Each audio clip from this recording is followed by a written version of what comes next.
craving and desire was so shocking to me because, you know, I desire things. You desire things. You want stuff.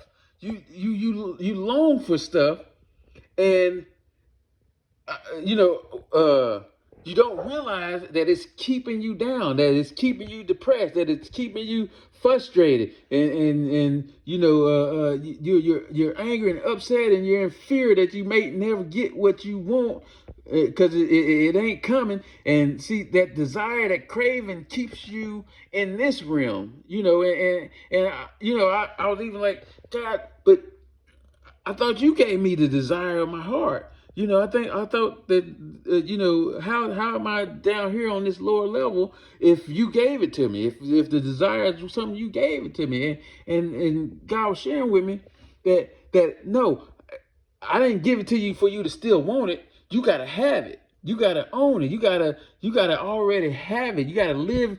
You gotta live over up here in the desire that I gave you, not down here, not the longing, not the waiting, not the one day when. You know, it's gonna be. It's you got to be in the now. You got to accept it now. You got to be willing to go there now.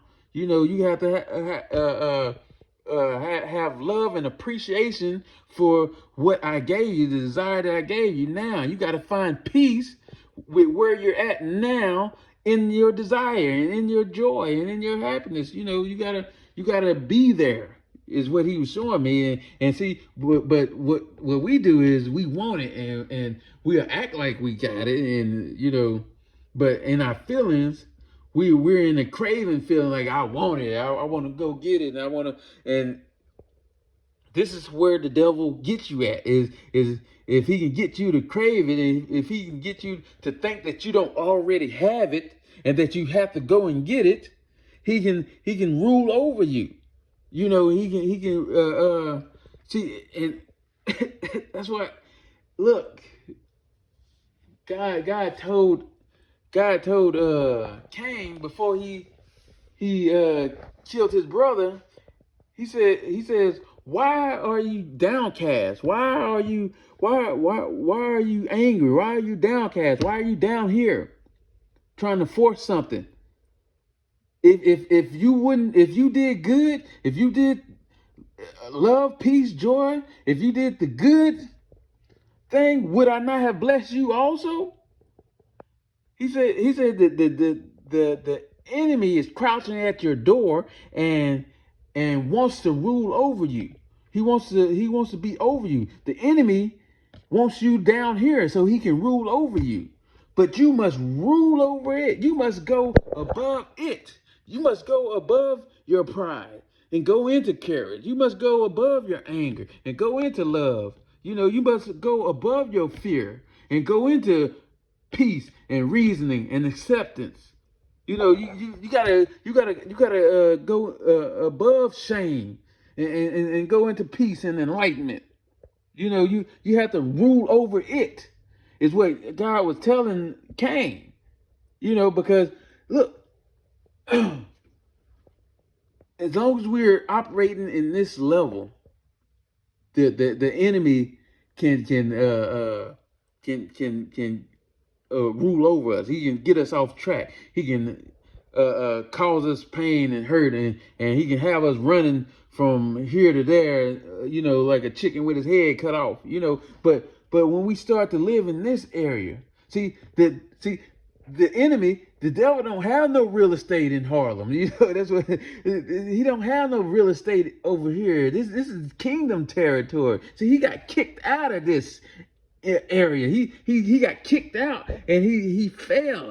Jesus said, "I saw him fall." You know, the Bible said, "I saw him fall like a star." You know, he fell from joy. He fell from love, and now he's in this area.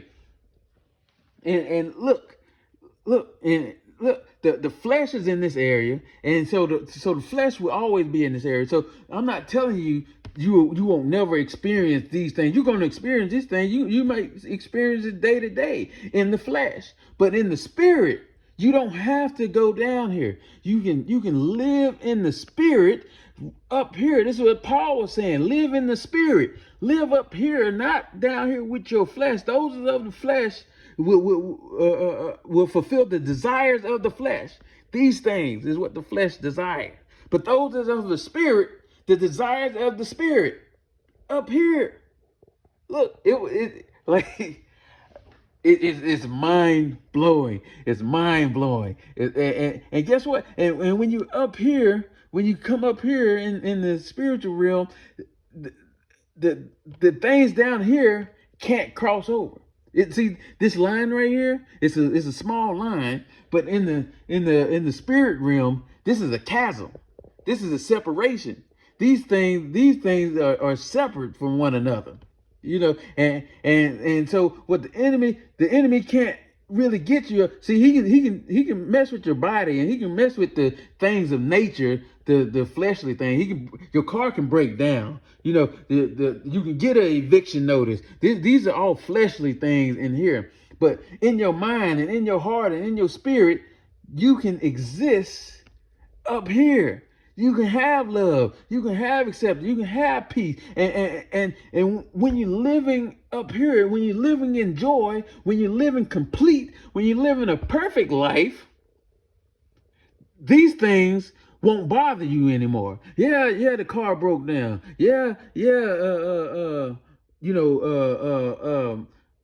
Mama may have got sick. Granny may have went with the Lord, but I have joy. I have peace because I know who holds the end. I know where I exist at. I know the power that I have. So the force can't hurt me no more. This force can't make me weak no more. I know the strength that I have in the Lord. And you start to have that future hope in the present. You have that future hope now. And even though things don't go your way, or things happen, and you get hurt, and tragedy happens, and hopelessness happens, and there's evil in the world, you can have peace, and you can have joy, and you can be complete. You don't have to be broken by this world's view. See, the world has a broken view. See, your life view can be a complete view in the Lord. This is and how you get over here. Look, this is like a sea of separation. This is a sea of separation. See, you can look. What he was showing too is that you can feel your way up. So if you're feeling shame, then you can start you can start feeling apathy. Apathy is like you don't care. You don't have no feelings. You don't it doesn't matter to you. And apathy, even though you're still down here in the weak zone, is stronger than shame, and you can feel better. So you can inch your way up to better energies, to where you're having better emotions. Like if you're in fear, stop being fearful and start wanting something. Start desiring something. If you can desire something, you can get out of that fear state. If you're in grief, and instead of focusing on what you don't have, you can focus on what you want and what you desire. It'll pull you up to a higher level. You'll still be in the danger zone, but you'll be at the higher level, and see you can pull yourself up, and you can pull yourself up. And we even when you're down here, at times you'll pop up here, and you'll experience the emotion of love and joy and reverence. You'll have enlightenment. You might exist down here, and you watch a video like this, and you get some understanding from it, and it pops you up into this realm, and you're at a 400 now while you're watching the video, and then you drop back down. Throughout your day, something might happen, and it pulls you back down. And listen, something happens. Things are happening because the enemy wants you down here, so he's going to make sure that he does something to bring you back down. And if you're not anchored up here, if you're not set up here, he's going to bring you down. Look, Brittany, she was irritating me. She had been doing little wife stuff. It's how wives do stuff. I don't know. You can't explain it. If you're not married, you wouldn't understand it. But wives just do stuff that irritate their husband, and she was irritating me. And it seemed like it was extra, and I just wasn't feeling right.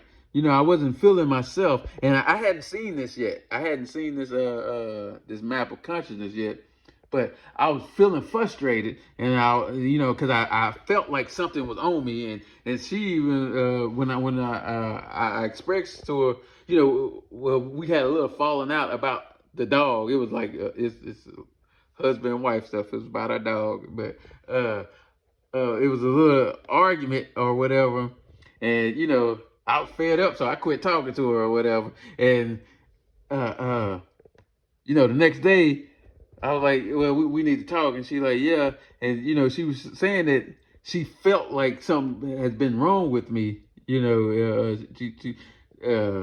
but she really didn't know what it was, and it wasn't just her. I was doing personal stuff. I have my exercising and my regimen that I was trying to keep up with, and I was falling behind, and so I was just being frustrated, and she was just the icing on the cake and stuff like that, where I was getting real frustrated with her, but she what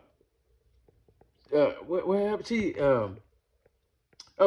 So we talked about it, and I let her know, how she's been irritating me these last couple of weeks, and you doing this and you doing that and you doing that, and she had her comeback about it, her side of the story, and we went back and forth, and we kind of figured it out, and we worked it out, and we apologized to each other. We ended in the hug, like a relationship, how a relationship's supposed to go, and I got a heavy burden lifted off of me, and I just felt the burden lift off of me, and the sun came back out, and I had joy again, and I had happiness again, and not that I was sad or angry or anything, but it was just that I wasn't myself, and I felt it, and it was a little darker.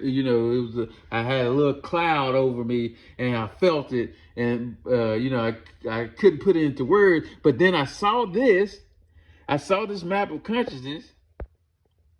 And I saw what happened to me. What happened to me is I try to my state, it tries to be up in here with love and reason and acceptance, and willingness. I try to stay up here with my natural state. My day-to-day state is up here, and it goes into joy. I may be in joy for a few hours during the day, and then go back down into love, or go down into acceptance, and things like that. But when I was irritated and frustrated, and when she did stuff that irritated me, I dropped down, and I dropped down into anger and desire, and I wanted something. I wanted her to do something, and I wanted her to behave a certain way, or do what I wanted her to do, and I felt like she wasn't doing it. So I was in this desire, anger mode. In between was a frustration mode, and and even pride got into it, where I was like, I'm the man, I'm the husband, she should respect what I desire, and not, I was down here. But after we argued, or after we said what we said or whatever, and reconcile with each other, I popped back up here, and this was my sunshine.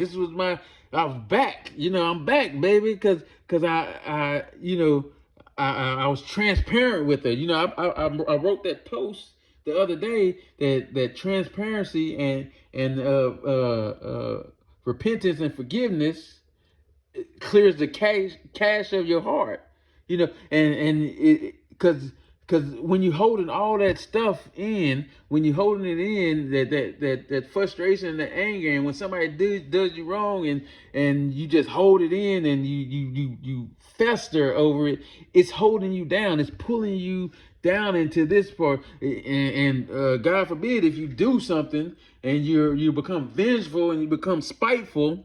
You go down into this evil and this miserable and this shameful state of being. And so many people hold grudges for people, and you holding a grudge until they apologize to you, and you're thinking that you're doing something to them, but what you're really doing to yourself is you're holding yourself in this holding pattern of regret, of blame, of humiliation, of anxiety, of fear that it might happen again, anger. You're angry that it happened to you, and you want to pay them back.